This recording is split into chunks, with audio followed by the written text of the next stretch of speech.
रामकृष्ण हरे. सज्जन हो, आज आपणा पुढे शेजाऱ्यावर प्रेम करा अशा अर्थाचा हा विषय सादर करत आहे. आपल्या भारतीय संस्कृतीमध्ये धर्म या शब्दाची फार मोठी व्याख्या आहे. अगदी वैश्विक धर्म, वसुधैव कुटुंबकम अशी धर्माची व्याप्ती आहे. पण त्याची सुरुवात कुठून होते तर स्वधर्म, स्वतःपासून होते. म्हणजे स्वतःचा आचार विचार स्वतःपासून पाळायला सुरुवात करायचं. आचार परमो धर्म हा म्हणजे स्व आचार, स्वधर्म. आणि मग दुसरा नंबर येतो तो पारिवारिक धर्म, परिवारासाठी जो पाळला जातो. म्हणजे घरामध्ये, कुटुंबामध्ये, सोयऱ्यामध्ये सामंजस्याने कसं वागावं, कोणी कोणाचा आदर राखावा, हा तो एक धर्म आहे, ते एक आचारसंहिता आहे.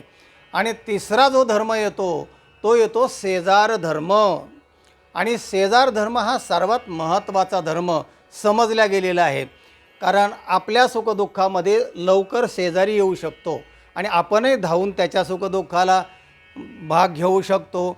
आणि म्हणून काय ॲक्सिडेंट झाला, फार सिरियस मनुष्य पडला तर शेजारी ताबडतोब मदतीला येऊ शकतो. घर पेटलं तर शेजारी बादलीभर पाणी पहिलं आणून टाकू शकतो.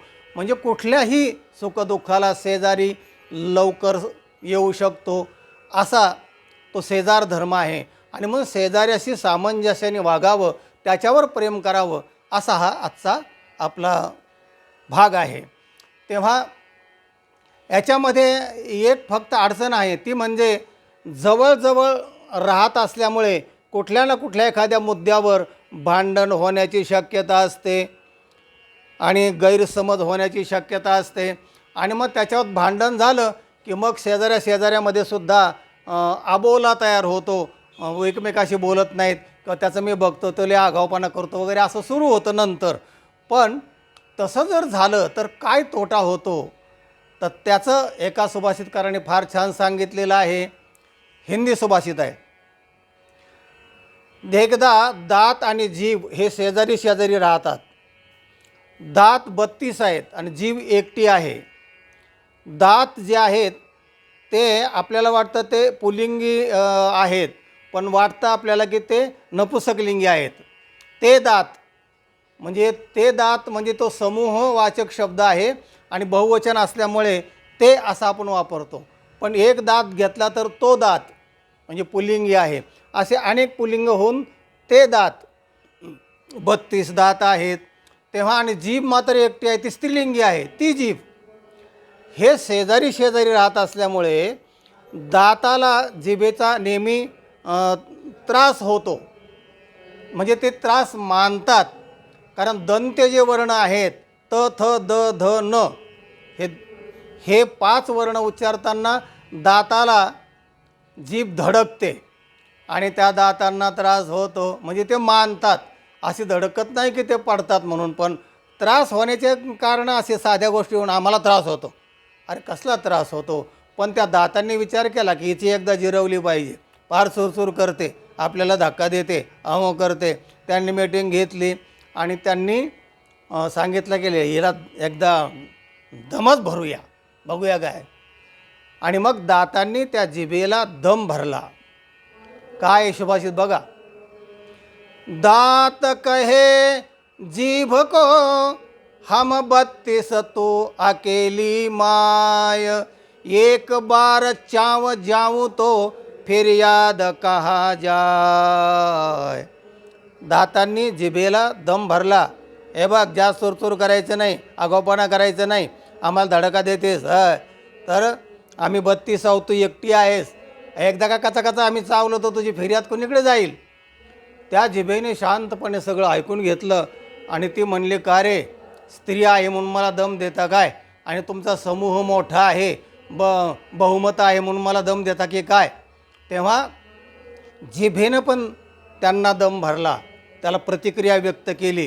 त्या जीभ म्हणते, जीभ कहे दात को तुम 32 मैं अकेली माय, एक बार टेढ़ी चलो तो 32 से गिर जाय. तेव्हा जिभेने दाताला सांगितलं, हे बघा, दम देऊ नका, तुम्ही 32 आहात पण मी एकटी आहे. जर एखाद्या माणसाला मी तिरडी केली म्हणजे वाकडं बोलले तर तुमचे 32 आऊट करून टाकेन तो. म्हणजे माझ्यात एवढं सामर्थ्य आहे. आणि मग त्या दातांना वाटलं की खरंच रे आपल्या ध्यानात पण आलं नव्हतं. आणि मग दात त्याच्यावर विचार करायला लागले. आणि तोटा दोघांचा आहे.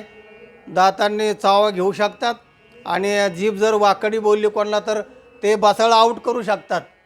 कारण माणसाचं भांडणात बघा तुम्ही, जास्त शहाणपणा करू नको, चोरचोर करू नको, शिवाय देऊ नको, बसाळ आऊट करेन, दात पाडून टाकेन, असं माणूस त्या दातावर राग काढत असतो. बोलतंय कोण? जीभ. आणि राग कोणावर आहे? दातावर. म्हणून त्याचा फायदा ह्या दोघांनी घेऊन एकमेकाचं भांडण विकोप्याला गेलं. आणि विकोप्याला गेलं असताना तोटा फार होत होता. दोन्ही बाजूचा तोटा आहे, दुःख आहे.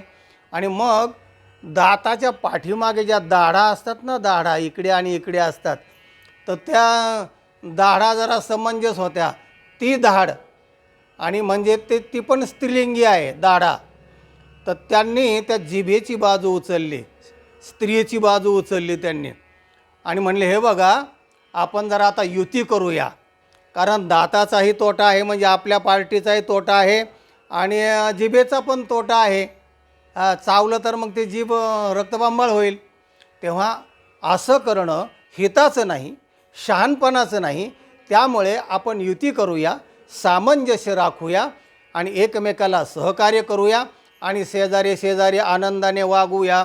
दातांनी त्या जिभेला सख्खी बहीण मानायचं आणि जरी तिने स्पर्श केला हे झालं तर आपली बहीण आहे, आपल्याला आलिंगन देते आहे प्रेमाने, असं समजायचं. आणि त्यांनी असं समजूतदारपणा एकमेकांचा दाखवला. आणि जिभेने पण सांगितलं हे बघा तुमचं जर असं मत असेल ना तर मलासुद्धा अशा भावांचा अभिमान आहे, आनंद आहे. आणि मग त्या दोहोंची एकी झाली. आणि मग कधीही त्यांचं भांडण झालेलं नाही, होणार नाही. अशा प्रकारचा पक्का करार झाला. असा करार झाला पाहिजे, असं सामंजस्य माणसाने जागं केलं पाहिजे. आणि मग शेजाऱ्यावर प्रेम करावे, असा हा आजचा आपला विषय आहे. तेव्हा प्रयत्न करूया आणि आपलं जीवन आनंदमय मंगलमय होण्यासाठी हा एक मार्ग आहे आणि तो आपण स्वीकारूया.